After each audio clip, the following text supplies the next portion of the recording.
நம்மளுடைய சூரியன் பல வகையில் நமக்கு ஹெல்ப்ஃபுல்லாக இருக்கு. ஆனால் ஒரு நாள் அதனுடைய கோபம் வெளிவந்ததை நம்ம பார்த்துருக்கோம். 1859 செப்டம்பர் மாதம் ஒரு விஞ்ஞானி ரிச்சர்ட் கிரிங்டன் அப்படின்ற ஒரு சூரியனில் ஒரு புள்ளியை பார்த்தாரு. அது ஒரு சின்ன புள்ளி மாதிரி தான் இருந்திருக்கு. அது வெறும் சில செகண்ட்ஸ் மட்டும் தான் வந்திருக்கு. ஆனால் அது சூரியன் முழுக்க வெடிச்ச மாதிரியான ஒரு தோற்றத்தை கொடுத்துச்சு. அந்த வெடிப்பு தான் இன்னும் மனித வரலாறுல பதிவு செய்யப்படாத மிகப்பெரிய கொரோனல் மாஸ் எஜெக்ஷன். அதனால் பூமி முழுக்க வானம் எரிஞ்ச மாதிரி இருந்திருக்கு. இதுதான் கேரிங்டன் ஈவெண்ட். இந்த வீடியோல நம்ம இந்த மிகப்பெரிய வெடிப்பு பத்தி ரொம்ப டீடைலா பார்க்க போறோம். நான் உங்க லோகபால கார்த்திகேயன். இது செனித் ஆஃப் சயின்ஸ்.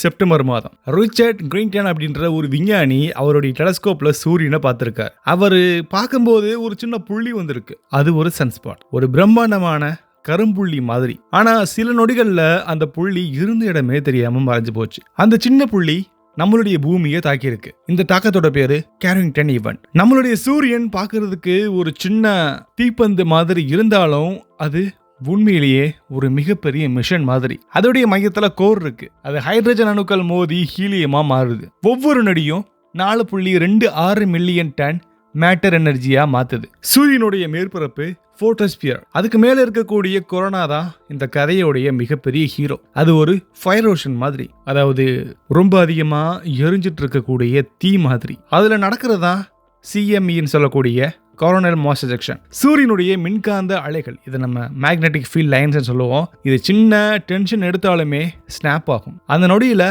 அதோடைய பிளாஸ்மா கடல் வெளியே பாயுது. அது வெளிப்படக்கூடிய வேகம் தான் நம்ப முடியாத அளவுக்கு இருக்கு. அதோடைய வேகம் ஒரு செகண்டுக்கு 500 கிலோமீட்டர்ல இருந்து 3000 கிலோமீட்டர் வரைக்கும் போகலாம். இதுல இருக்கக்கூடிய ஒவ்வொரு துகளும் சூரியனிலிருந்து வெளிப்படுற most powerful energetic particles. September 1 1859 அந்த சிஎம்வி வெளிப்பட்டுச்சு. 17.6 மணி நேரத்துல அது பூமியை வந்து அடைஞ்சிருக்கு. இது சூரியனிலிருந்து ஒளி, அதாவது அந்த வெளிச்சம் வர்ற நேரத்தை விட கொஞ்சம் அதிகம் தான். அது ஒரு பிளாஸ்மா கிளவுட் சார்ஜ்டு பார்ட்டிகல்ஸ். எவ்வளோ வேகம்னா நார்மல் சோலார் வைண்டோட கம்பேர் பண்ணும்போது 10 மடங்கு ரொம்ப வேகமாக இருந்திருக்கு. அது பூமி கிட்ட வரும்போது பூமியுடைய மேக்னடோஸ்பியரை மோதி அங்கே மேக்னெட்டிக் ரீகனெக்ஷன் அப்படின்றது ஒன்று நடக்குது. இந்த மோதல் ஜியோ மேக்னெட்டிக் ஸ்ட்ரோமை உருவாக்கியிருக்கு. பூமியுடைய மின்காந்த அலைகள் போலார் ரீஜன்ஸ் வழியே வெளியேறி அங்கே ரொம்ப ரொம்ப அழகான அரோராஸை உருவாக்கியிருக்கு. ஆனால் நம்ம சொல்கிறோம் அந்த அரோராஸ் அப்படின்றது ரொம்ப அழகாக இருக்கும்னு.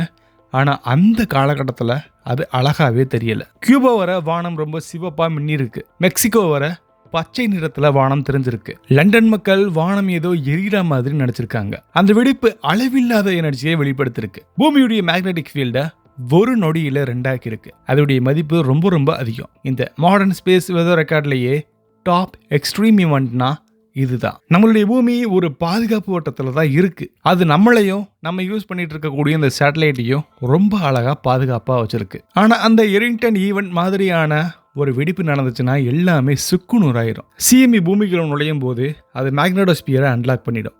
அந்த மேக்னெட்டிக் லைன்ஸ் ரீகனெக்ட் ஆனா மின்காந்தம் நம்ம பூமிக்கு பாயும். அதுல இருந்து வரக்கூடிய எலக்ட்ரிக் கரண்ட்ஸ் ரொம்ப ரொம்ப பவர்ஃபுல்லா இருக்கும். அதை நம்ம டெக்னிக்கலா ஜியோ மேக்னெட்டிக்கலி இண்டியூஸ்டு கரண்ட்ஸ்னு சொல்லுவோம். இது டிரான்ஸ்ஃபார்ம்ஸில் ஓவர்லோட ஏற்படுத்தும். பவர் கிரிட்ஸ் கொலாப்ஸ் ஆகும், பைப்லைன் கரோஷன் ஆகும், சப்மரின் அதோடைய கேபிள்ஸை டிஸ்டர்ப் பண்ணும். கொஞ்சம் யோசிச்சு பாருங்க, ஒரு கேரிங்டன் ஈவெண்ட் 2025 நடந்தா மொத்த பவர் கிரிடுமே ஷட் டவுன் ஆயிரும். இன்டர்நெட் தான் இப்போதைக்கு நமக்கு ஒரு பேக் பவுன் மாதிரி.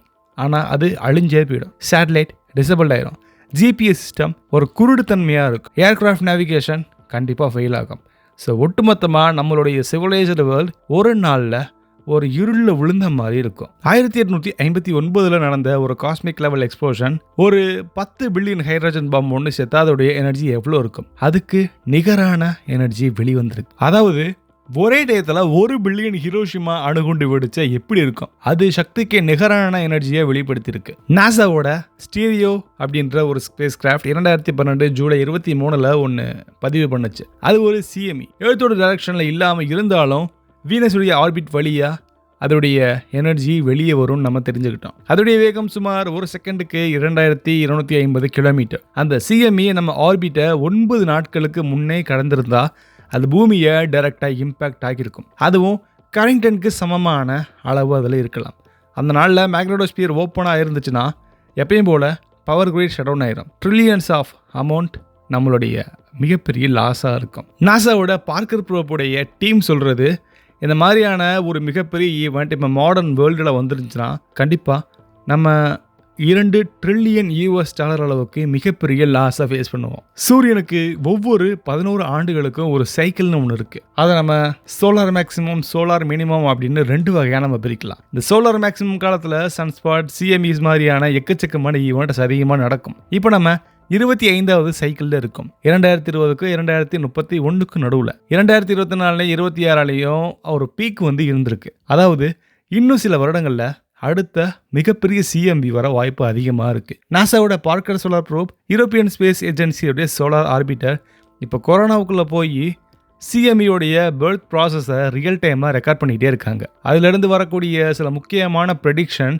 சூரியனுடைய மேக்னெட்டிக் ரிவர்சல் நடந்துச்சுன்னா இதுவே பீக் ஆக்டிவிட்டிக்கான சிக்னலாக இருக்கும். அதாவது இன்னும் சில ஆண்டுகளில் அடுத்த கேரிங்டன் லெவல் ஸ்டோம் வர்றதுக்கான சான்சஸ் ரொம்ப அதிகமாகவே இருக்குது. இந்த ஜெனரேஷனில் எல்லாருடைய வாழ்க்கையுமே சேட்டலைட்டை பேஸ் பண்ணி தான் இருக்குது. வெதர் ஃபோர்காஸ்ட்டாக இருக்கட்டும், GPS இருக்கட்டும், பேங்கிங், இன்டர்நெட், டெலிகாம் அப்படின்னு எல்லாமே ஸ்பேஸுக்கு மேலே இருக்கக்கூடிய ஒரு மிகப்பெரிய வெப் தான் எல்லாத்தையுமே ஆட்டி படைக்குது. ஆனால் ஒரு CME அது எல்லாத்தையுமே ஒரு நொடியில் ஒன்றுமில்லாமல் ஆக்கிரும். 2015 கியூபெக் பிளாக் அவுட், கனடாவில் ஒரு சின்ன ஸ்ட்ரோம் ஒன்று நடந்திருக்கு. இது ஒரு சோலார் ஸ்ட்ரோம் தான். அந்த டைமில் பவர் லாஸ் மட்டுமே கிட்டத்தட்ட $2 பில்லியன். அப்போது கேரிங்டன் மாதிரியான ஒன்று வந்தால் டோட்டல் வேர்ல்டு பிளாக் அவுட் தான். எல்லா சேட்டலைட்டும் ஃபெயில் ஆச்சுன்னா பூமி ஒரு டிஜிட்டல் டார்க்னஸில் விழுந்துடும். ஸோ நம்மளுடைய பூமி கண்டிப்பாக ஒரு மிகப்பெரிய ப்ரொடெக்ஷனில் இருக்குது. ஆனால் இருந்தாலும் சூரியன் ஒரு குறிப்பிட்ட ரிதமில் வாழுது. அதோடைய ஹார்ட் பீட் ஒவ்வொரு வருஷத்துக்கும் ஒரு தடவை மூச்சு மாறும், இறங்கும். அதோடைய மேக்னட்டிசம் சேஞ்ச் ஆகும்போது அது வெளிப்படுத்தக்கூடிய கோபம் கண்டிப்பாக CMB வழியை நம்மளுடைய பூமி மட்டும் இல்லாமல் பல கிரகங்களை ஆட்டி படைக்கும். பட் ஒன்று நம்ம தெரிஞ்சுக்கணும், இது ஸ்பேஸ் வெதரில் ஒரு நார்மலான விஷயம்தான். உங்களுக்கு இதை பற்றின கருத்து இருந்துச்சுன்னா மறக்காம எனக்கு கமெண்டில் சொல்லுங்கள். இதே மாதிரி இன்ட்ரெஸ்டிங்கான வீடியோ கண்டிப்பாக நம்ம ஃபியூச்சரில் ரொம்ப அதிகமாக எதிர்பார்க்கலாம். ஸோ அடுத்து மீட் பண்ணலாம். பாய்.